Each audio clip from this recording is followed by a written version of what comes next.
histórico y social. El Renacimiento va desde 1492, con la llegada de Cristóbal Colón a América, hasta el 1598, con el fin del reinado de Felipe II. El Renacimiento se considera el movimiento cultural que surge al norte de Italia a finales del siglo XIV. Posteriormente se extiende por toda Europa y en España se desarrolla durante el siglo XVI.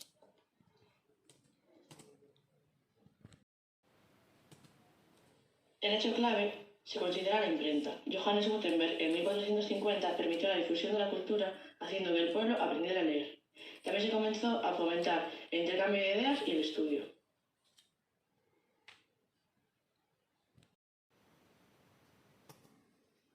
También se descubrió un nuevo mundo, con la llegada de Cristóbal Colón a América, que ayudó a la positiva evolución de Europa en todos los ámbitos, ya sea el político, social, económico e incluso el cultural.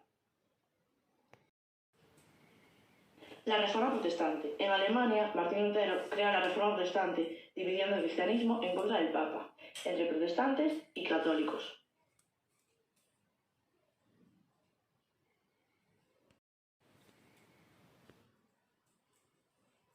Aires de cambio. Las monarquías se consolidan y ganan poder dando origen a los estados nacionales.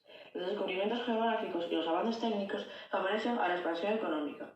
Además, la burguesía cobra fuerza frente al sistema feudal. La hegemonía de un imperio. España se convierte en la potencia mundial más importante al extenderse por Europa y América. Carlos I y Felipe II se caracterizan por unos reinados con continuas guerras para mantener la hegemonía europea y combatir la Reforma Protestante. El humanismo es una corriente de pensamiento nacida en Italia en el siglo XIV, que se extiende por toda Europa gracias al desarrollo de la imprenta. Los humanistas tienen gran confianza en el poder de la razón, así como un intenso deseo de conocimiento. Surge el antropocentrismo, pues abandona las ideas teocéntricas medievales y se adopta una nueva concepción antropocéntrica en la que el ser humano pasa a ser el centro del universo.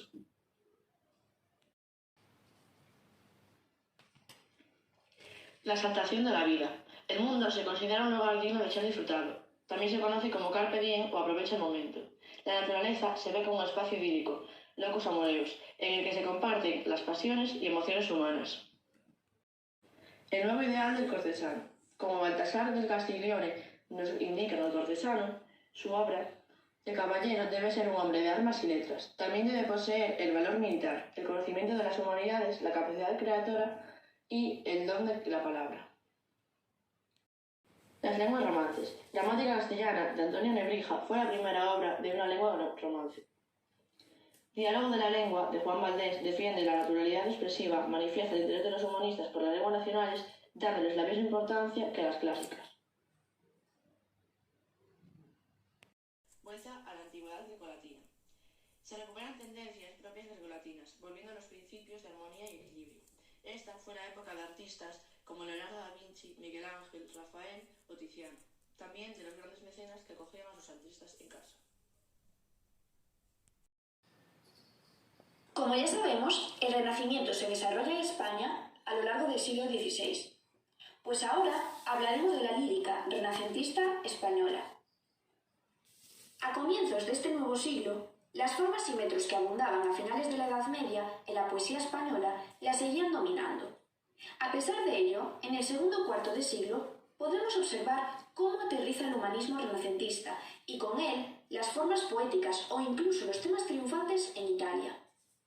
Aquí entra en juego una figura muy importante en la nueva lírica de este momento, el italiano llamado Francesco Petrarca. Además de todas estas apariciones, esta nueva etapa también atraerá la recuperación de los ideales estéticos que estaban presentes en la llamada literatura clásica, especialmente en la literatura latina.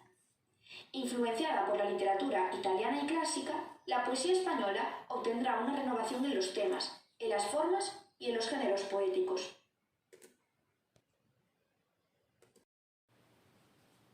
Temas. El amor.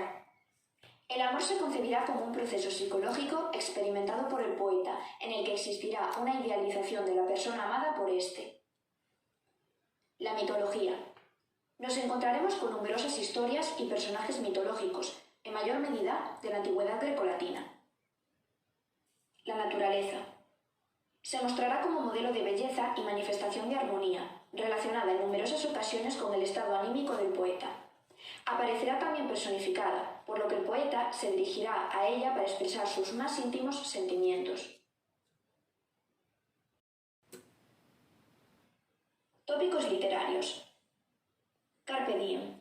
Significa literalmente aprovecha el día, el momento. Locus amoenus. Lugar apacible. Está relacionado directamente con la naturaleza. Tempus fugit. El tiempo huye. Es decir, el tiempo es fugaz. Pasa muy rápido. Beatus ille. Feliz aquel. Se elogia la vida tranquila, en un entorno más natural. Aurea mediocritas. Explica que el oro no es importante y aparece en algunas ocasiones.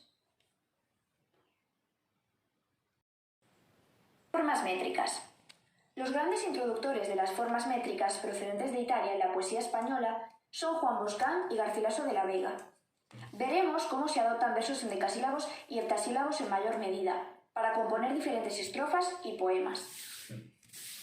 Principales estrofas renacentistas. Terceto. Es una estrofa formada por 3 versos endecasílabos con rima consonante. Generalmente aparece en series de versos encadenados. Lira. Es una estrofa de 5 versos endecasílabos y heptasílabos que poseen rima consonante. Octava real. Es una estrofa de 8 versos endecasílabos con rima consonante. Normalmente se emplea en poemas narrativos extensos. Principales poemas renacentistas. Soneto. Es un poema de 14 versos endecasílabos con rima consonante, distribuidos en 4 estrofas, 2 cuartetos y 2 tercetos, normalmente encadenados. Silva. Composición larga que se forma de versos endecasílabos y heptasílabos dispuestos libremente a lo largo del poema.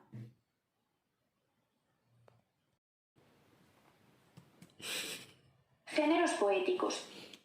Aparecen en esta etapa algunos géneros poéticos tomados de la tradición clásica. La égloga. Es una composición en la cual se expresan sentimientos utilizando un diálogo entre unos pastores en una naturaleza idílica. La oda.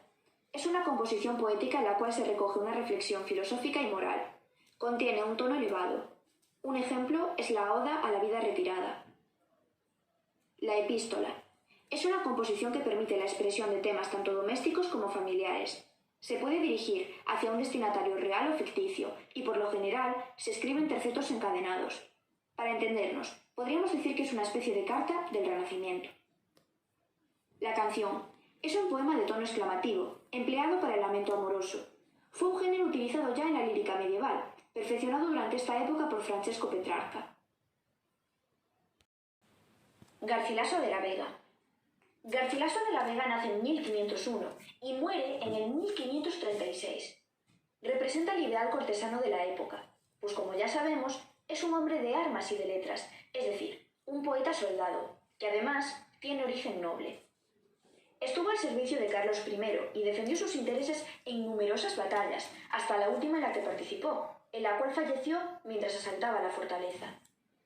Contrajo matrimonio con Helena de Zúñiga, mas estaba enamorado verdaderamente de Isabel Freire, una dama portuguesa que protagonizó muchos de sus versos por el amor que sentía por ella el poeta.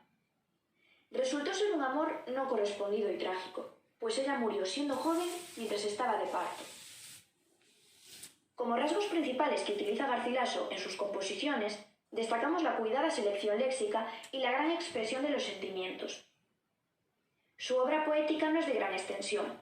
Está compuesta por 38 sonetos, 5 canciones, 3 églogas, 2 elegías, una epístola dedicada a Juan Boscán y algunas coplas.